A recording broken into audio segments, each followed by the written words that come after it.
kumain at makisa. Buong bansa'y gising na.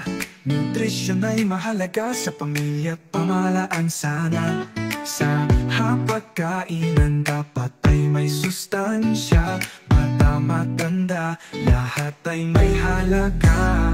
Food and nutrition security ang maging priority. Yan ang sabi ay sapat na pagkain, karapatan natin. Asa gutom at sakit tayo lalabanin.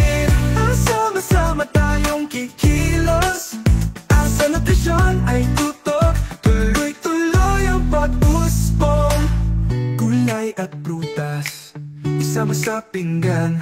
Tubig, ehersisyo, huwag kalimutan. Magtanim, magtipid, ugaliin, kumain ng wasto.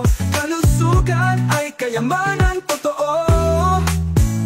Food and nutrition security ang maging priority. Yan ang sabi ay sapat na pagkain, karapatan natin. Asa gutom at sakit tayo lalabanin.